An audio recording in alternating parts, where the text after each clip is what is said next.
உங்கள் எழுச்சி தமிழர் தொலைக்காட்சி.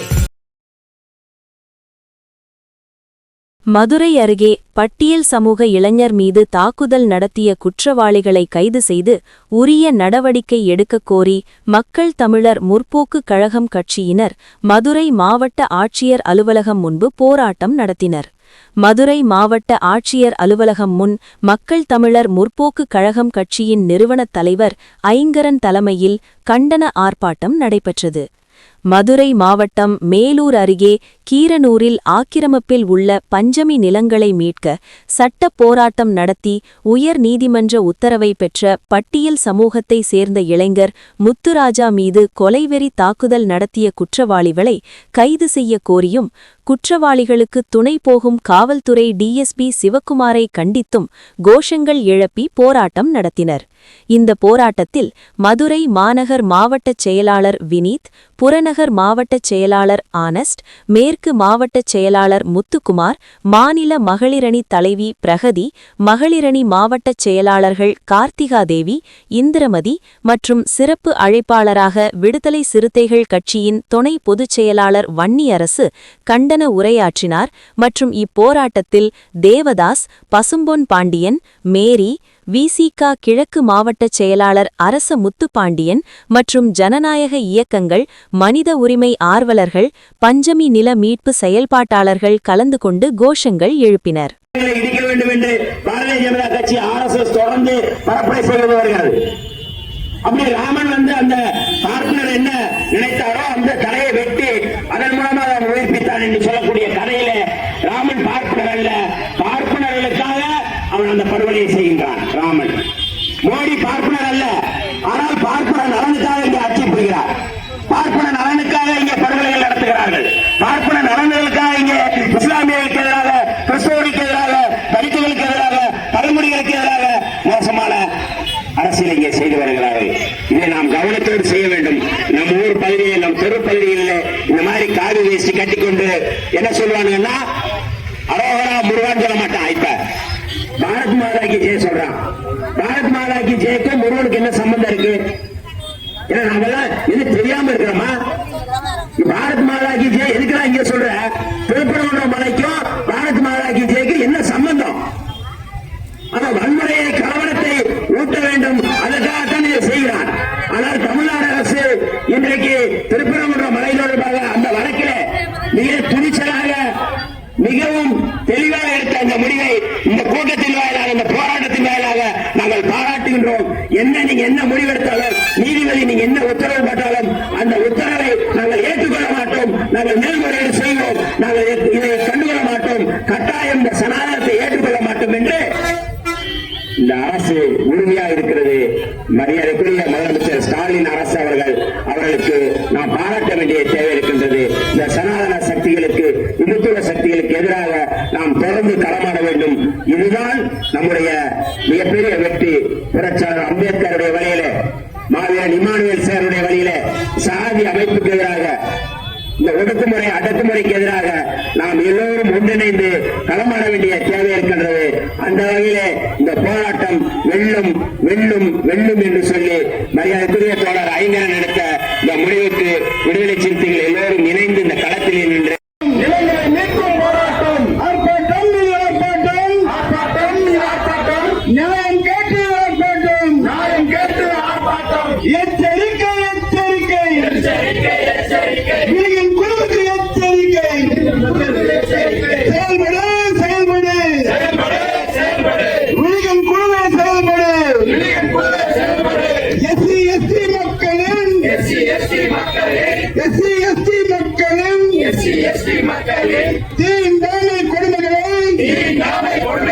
கண்காணிக்கும் வீகன் குழுவே, தூங்காதே தூங்காதே, வீகன் குழுவே தூங்காதே, பஞ்சமி நிலங்களை கட்டப்பட்ட காரரை கைது செய், நியாயம் கேட்டு போராடிய வேலூர் முத்துராஜாவை கொடூரமாக தாக்கிய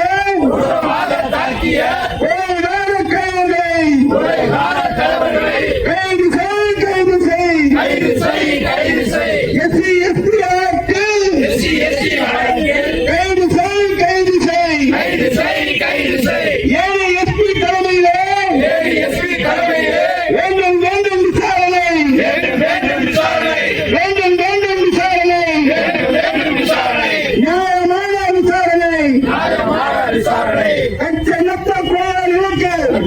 நீதி தந்த நீதிமன்றமே, காவல் போட்ட வழக்கு போட்ட காவல்துறை, மேலூர் பகுதி வழக்குகளை நியாயமாக விசாரித்தது. SC சட்டப்படி தாக்கப்பட்ட போராளிக்கு ஆயுத போலீஸ் பாதுகாப்பு கொடு. பஞ்சமி நில மீட்புக்காக போராடிய தோழர் முத்துராஜாவை படுகொலை செய்ய முயற்சி நடந்திருக்கிறது. அவர் 2 கைகளும் வெட்டப்பட்டிருக்கின்றன. உயிரை காப்பாற்றிக் கொள்ள அவர் 2 கைகளாலும் அருவாளை தடுத்திருக்கிறார். 2 கைகளில் ஒரு கை துண்டாக கீழே விழுந்திருக்கிறது. அந்த ஒரு கையை கையில் பிடித்து கொண்டு அவர் மருத்துவமனைக்கு 108 ஆம்புலன்ஸின் மூலம் வந்திருக்கிறார். இது நடந்த நிகழ்ச்சி. இதற்காக வழக்கு பதிவு செய்ய வேண்டிய டிஎஸ்பி அவர்கள், ஒருவன் தானே உன்னை வெட்டினான், ஒருவன் தானே சரண்டாகியிருக்கிறான், ஆகவே ஒருவன் மீது வழக்கு கொடு என்று அவர் வற்புறுத்துகிறார். அவரை கம்பல் பண்ணுறாரு. இது மிகவும் தண்டனை வன்மமாக கண்டிக்கப்பட வேண்டிய விஷயம். மேலும் இது ஒரு SC/ST ஆக்டில் வருது. இதை முறைப்படி கையாளாகாத டிஎஸ்பியை கண்டிப்பாக நடவடிக்கை எடுக்கணும். அவருக்கு செக்ஷன் 4ல் அவருக்கு மேலே நடவடிக்கை எடுக்க வாய்ப்பு இருக்குது SC/ST ஆக்டில். ஸோ இன்னும் இது போல் இந்த அருந்ததிய மக்களுக்கு கட்டப்பட்ட ஒரு சமுதாய கூடத்தின் சாவியை அவருக்கு தர மறுக்கின்ற தாசில்தார், இது போன்ற பல்வேறு சம்பவங்கள் இங்கே நடந்து வருகின்றன. இங்கே மக்கள் தெளிவாக இருக்கிறார்கள், தங்களுடைய உரிமைகளை அவர்கள் கேட்கிறார்கள், ஆனால் அதிகாரிகள் தர மறுக்கிறார்கள். உதாரணமாக சொல்ல போனால் இங்கே நடக்கின்ற பல தவறுகளுக்கு அதிகாரிகளே பொறுப்பேற்க வேண்டிய நிலைமையில் இருக்கிறது. எல்லா தவறுகளுக்கும் பின்னாடி ஒரு அதிகாரி தான் இருக்கார். அங்கே அவர் அதை சரியாக விசாரித்து சரியாக கேட்டார்னா பிரச்சனையே இல்லை. விழிகன் கமிட்டி கூடுறதே கிடையாது, கூடுற மாதிரி தெரியல, என்னமோ டாக்குமெண்டேஷன் பண்ணி வைக்கிற மாதிரி தான் தெரியுது எங்களுக்கு. ஏன்னா விழிகன் கமிட்டி கூடி இருந்துச்சு அப்படின்னு சொன்னால் கலெக்டர் அந்த ஸ்பாட்டை போய் பார்த்துருப்பார், எஸ்பி போய் அந்த ஸ்பாட்டை பார்த்துருப்பார். இப்போ வரைக்கும் அந்த ஹாஸ்பிட்டலில் எந்த விதமான ஒரு பாதுகாப்பும் இல்லாமல் அவர் பாட்டுக்கு படுத்து கிடக்கிறாரு. அவருக்கு சிறப்பான எந்த சிகிச்சையும் அளிக்கப்படலை. ஏன்னா அவர் கை துண்டிக்கப்பட்டிருக்கு. முறையான ஒரு சிறந்த உயர் ரக சிகிச்சை அவருக்கு அளிக்கப்படவில்லை என்றால் அவர் கை அழுகி போயிடும். 2 குழந்தைகளுக்கு அவர் தகப்பன். இன்னும் இது போன்ற பல்வேறு விஷயங்கள் இருக்குது. இதுக்கு தொடர்ந்து போராட்டம் நடக்கும். இது இப்போ இதை கலெக்டரோட கவனத்துக்கும் எஸ்பியோட கவனத்துக்கும் நாங்கள் கொண்டுட்டு வரோம். இதன் பின் அவர்கள் முறையாக நடவடிக்கை எடுக்கவில்லை என்றால் இது இத்துடன் முடியாது. இதைவிட ஒரு மாபெரும் போராட்டத்தை மாவட்ட நிர்வாகம் சந்திக்க வேண்டியது இருக்கும். கலெக்டர் அலுவலகம் முற்றுகையிடப்படும் அல்லது கலெக்டரோட வீட்டிற்கு முன்பாக அடுத்த கட்ட போராட்டம் நடக்கும். நன்றி, வணக்கம். வழக்கு தொடராத டிஎஸ்பி மேலே ஒரு விசாரணை வைக்கணும். முதல்ல ஏன் வழக்கு தொடரலன்னு, இது மூலம் பல்வேறு குற்றச்சாட்டுகள் அவர் மேலே வருதுன்றாங்க. வழக்கு கொடுக்க போனால் உன்னை நான் தனியாக பேசிக்கிறேன்றாரா? என்ன பேச போகிறாரு தனியாக அவரு? மிரட்டுறாரா? யாரை மிரட்டுறாரு? யாரும் மிரள்றவங்க இல்லை. இங்கே யாரும் மிரள்றவங்க இல்லை. ஒருத்தர் இல்லை, 2 பேர் இல்லை, இடதுசாரிகள் அனைவரும் ஒன்று சேர்ந்து மாபெரும் போராட்டத்தை எடுப்போம். ஆமாம், விளைவுகள் மிக பயங்கரமாக இருக்கும்.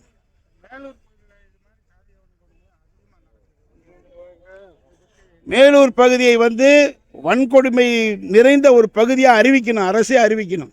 ஆமாம், தொடர்ந்து நடந்துக்கிட்டு இருக்கு. ஒரு வாரத்துக்கு முன்னாடி கூட ஒரு பையனை மண்டையிலே வெட்டியிருக்காங்க. ஆமாம், ஐங்கரன், தமிழர் முற்போக்கு கழகத்தின் நிறுவன தலைவர்.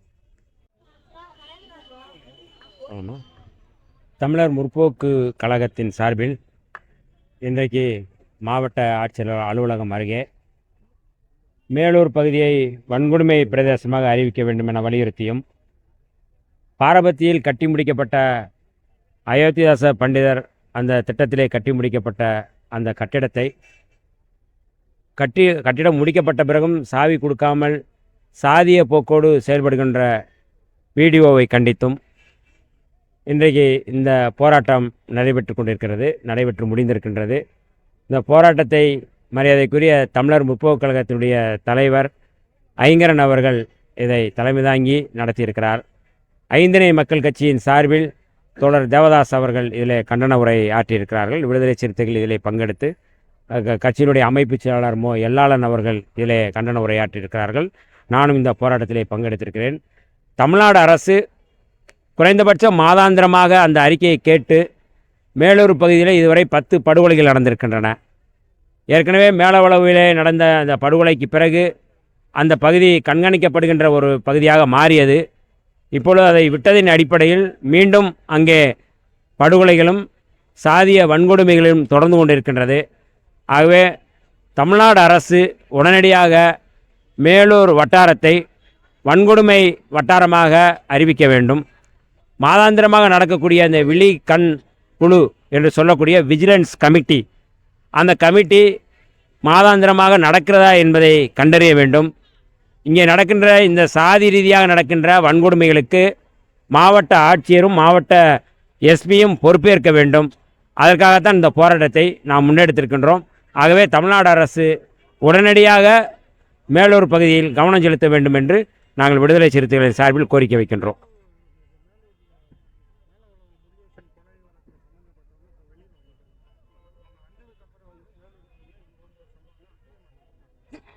இது ஏற்கனவே பொது மன்னிப்பில் அவர்களை விடுதலை செய்த போதே விடுதலை சிறுத்தைகள் கடுமையாக எதிர்ப்பு தெரிவித்தோம்.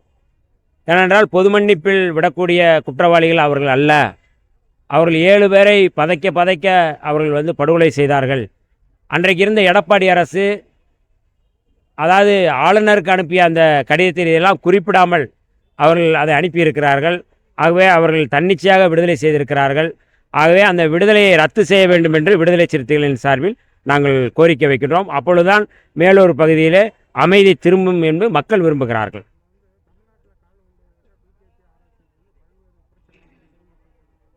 தற்போது திருப்பரங்குன்ற முருகன் வச்சு பிரச்சனை பண்ணிக்கலாம். இல்லை, இந்த திருப்பரங்குன்றம் பிரச்சனை அப்படிங்கிறது 2026 தேர்தலுக்காக பாரதிய ஜனதா கட்சி முன்னெடுக்கின்ற ஒரு மலிவான இழிவான அரசியல். எப்படி வடக்கே அவர்கள் ராமனை வைத்து அவர்கள் அரசியல் செய்தார்களோ, அதேபோல் மதுரையை மையப்படுத்தி திருப்பரங்குன்றம் மலையை மையப்படுத்தி இந்த அரசியலை பாரதிய ஜனதா RSS சங் பரிவார கும்பல் இதை முன்னெடுக்கின்றது. இதை அன்றைக்கே திருப்பரங்குன்ற பகுதியில் இருக்கிற மக்கள் அதை முறியடித்திருக்கிறார்கள். பாரதிய ஜனதா கட்சியோடு அல்லது சங் பரிவார கும்பலோடு சேர்ந்து உயர்நீதிமன்ற நீதிபதி GR சாமிநாதன் அவர்களும் அவர் கலந்திருப்பது என்பது அரசியல் சட்ட அவைக்கே அல்லது அரசியலமைப்பு சட்டத்துக்கே எதிரானதாகும். அரசியலமைப்பு சட்டத்தினுடைய மாண்பை சீர்குலைக்கின்ற வகையிலே நீதியரசர் GR சாமிநாதன் அவர்கள் செயல்படுவதால் தான் நேற்றைக்கு எங்களுடைய தலைவர் அவர்கள் முன்னெடுப்பிலே இந்தியா கூட்டணி சார்பிலே மொத்தம் 150 நாடாளுமன்ற உறுப்பினர்கள் கையெழுத்திட்டு சபாநாயகரிடம் கொடுக்கப்பட்டிருக்கின்றது. இது உண்மையாகவே இந்த கையெழுத்து போட்ட உடனே மரியாதைக்குரிய GR சாமிநாதன் அவர்கள் பதவி விலகியிருக்க வேண்டும். ஏன்னால் இதற்கு முன்பு அப்படி பதவி விலகியிருக்கிறார்கள். யார் இம்பீச்மெண்ட் கொடுக்கிறார்களோ கொடுத்த உடனே பதவி விலகி விடுவார்கள். ஆனால் GR சாமிநாதன் அவர்கள் முழுக்க தன்னுடைய சொந்த வெறுப்பின் அடிப்படையில், நீதியின் அடிப்படையில் அல்ல, சாட்சியின் அடிப்படையில் அல்ல, அவருடைய சனாதன அரசியலை உள்வாங்கி கொண்டதின் அடிப்படையில் இந்த தீர்ப்பை வழங்கியிருக்கிறார்கள். இது கட்டாயம் மக்கள் புறக்கணிப்பார்கள். இந்த பிரச்சனையில் தமிழ்நாடு அரசு, மரியாதைக்குரிய முதலமைச்சர் ஸ்டாலின் அவர்கள் எடுத்த அந்த முன்னெடுப்பு என்பது மக்களால் பாராட்டப்படக்கூடிய முன்னெடுப்பு. சனாதனவாதிகளுக்கு, மத வெறியர்களுக்கு தமிழ்நாடு எப்போதும் இடம் கொடுக்காது என்பதற்கான ஒரு அடையாளம்தான் திருப்பரங்குன்றம். அது திருப்பரங்குன்றம் மலைதான் என்று எல்லோரும் அழைக்கிறார்கள், சிக்கந்தர் மலை என்று அழைப்பதில்லை. இஸ்லாமியர்களும் கிறிஸ்தவர்களும் தாயா பிள்ளையாக, இஸ்லாமியர்களும் இந்துக்களும் தாயா பிள்ளையாக வாழ்கின்ற இந்த பூமியில் இந்த சனாதனவாதிகள் RSS சேர்ந்தவர்கள் தொடர்ந்து இந்த மாதிரியான நச்சு பரப்புரையை செய்கிறார்கள். கட்டாயம் தமிழ்நாட்டு மக்கள் ஏற்றுக்கொள்ள மாட்டார்கள்.